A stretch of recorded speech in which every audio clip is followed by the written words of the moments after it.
Hi guys, in this video I'm going to be going over 6 points that all beginner coin collectors should understand before investing too much time and money into the interest. Coin collecting has been around for many hundreds of years since the times of ancient Rome, but there has certainly been a wild upswing since the pandemic and the passing of Queen Elizabeth II. Coin collecting is a fantastic and rewarding hobby.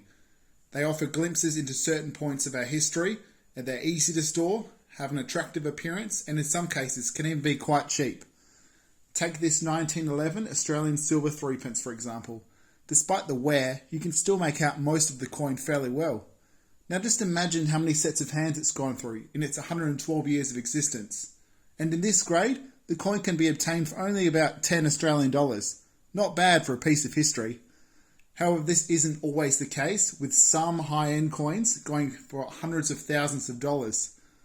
With the huge differences in prices for different coins, I really wanted to make this video to give newcomers a good understanding of the basic points of collecting. So let's get started with my 6 essential points that all beginner coin collectors must understand.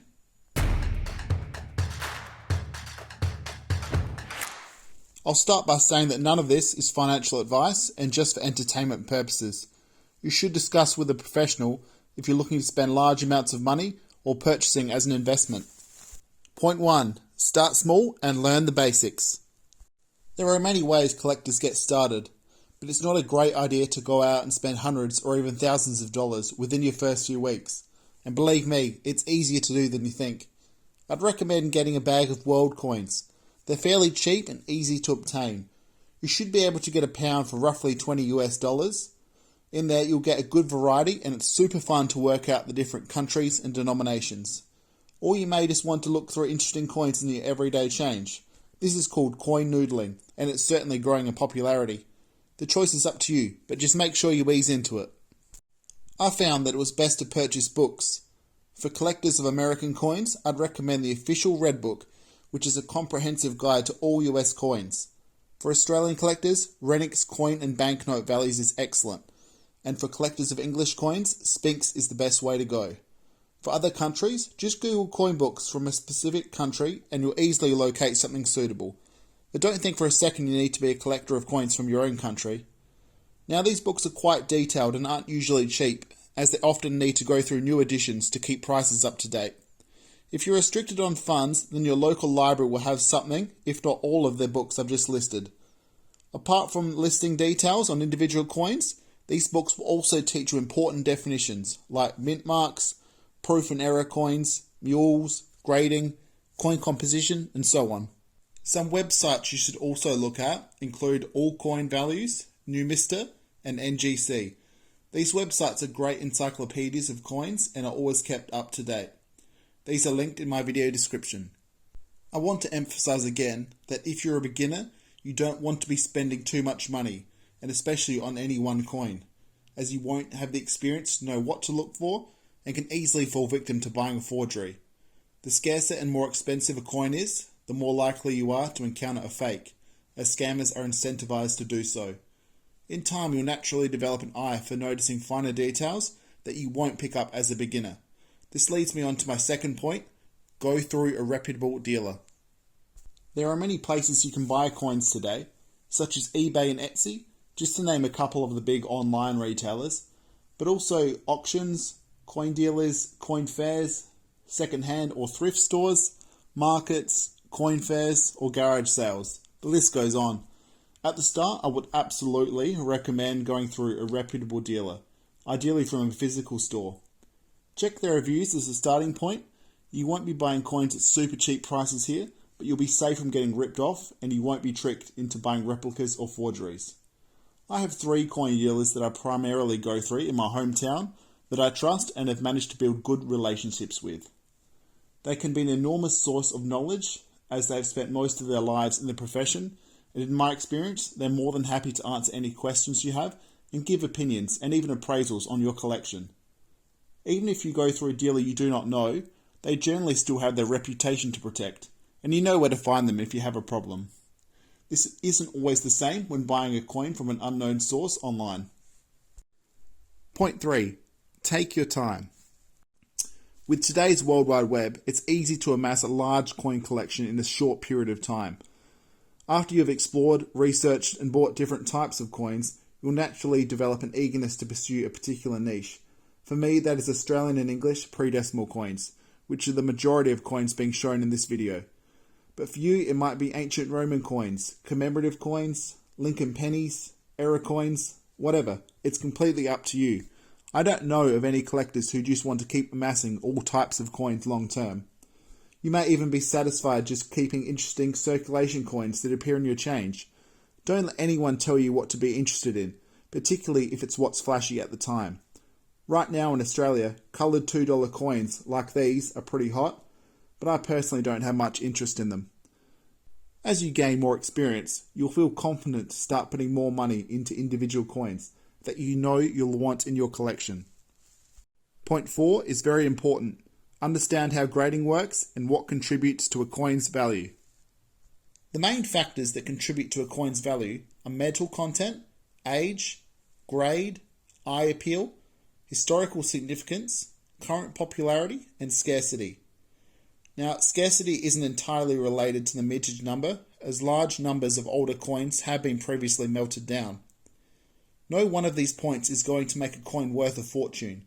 Take these ancient Roman coins for example. They're of course many years old and obviously aren't still being produced, but can go for relatively cheap because there is still an abundant supply of them available. In regards to grading, there are two main systems you'll come across depending on where you're located. The European grading system and the Sheldon coin grading scale, which are both used to measure the condition of a coin. Please understand that both these grading systems are subjective. Now, you don't need to be an expert in this straight away, but please take the time to understand the different grades and be able to make your own evaluation on its accuracy when buying coins. You'll be surprised by how dramatically the same coin's price can vary, even by a minor grading difference. The Sheldon coin grading system was established in the US and ranks a coin's condition from 1, which is basal state, all the way up to 70, which is a mint state coin that is considered to be in perfect condition. A coin cannot get a higher grade than MS70. As you can see from the table, there are many different levels of mint state, and to the untrained eye, there will be next to no difference in these.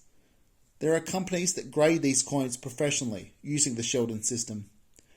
The two main ones are Professional Coin Grading Service, PCGS, and the Numismatic Guarantee Corporation, NGC. Take this one as an example.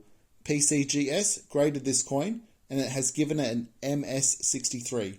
As part of their service, they'll put the coin into a protective slab like this one, and given the subjectivity that comes along with coin grading and any concerns about coin authenticity, this can be the best thing for a collector's peace of mind and is considered the most precise way to measure the condition of a coin. However, these services come at a cost and certainly isn't worth your while for everyday coins. As you can see from the table, the European grading system is a little easier to understand, ranging from G, which stands for good, to gem or brilliant uncirculated, BU.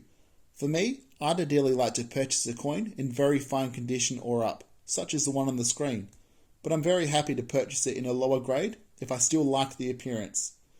For perspective, this is what an uncirculated UNC grade looks like, and a coin in a lower grade, VG, which stands for very good.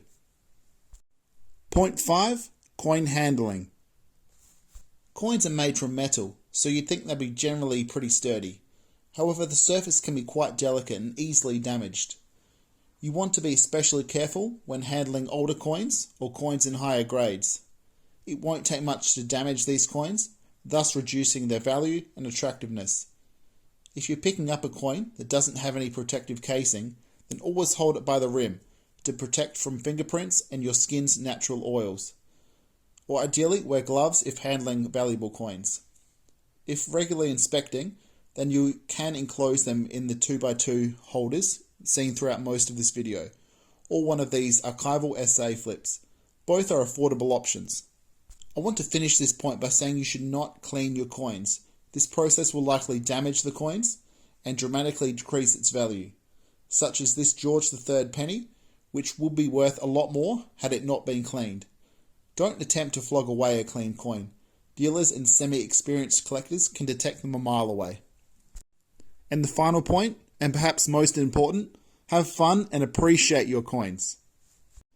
There's nothing more enjoyable than coin hunting to come across an interesting new piece, or one you've been looking for some time.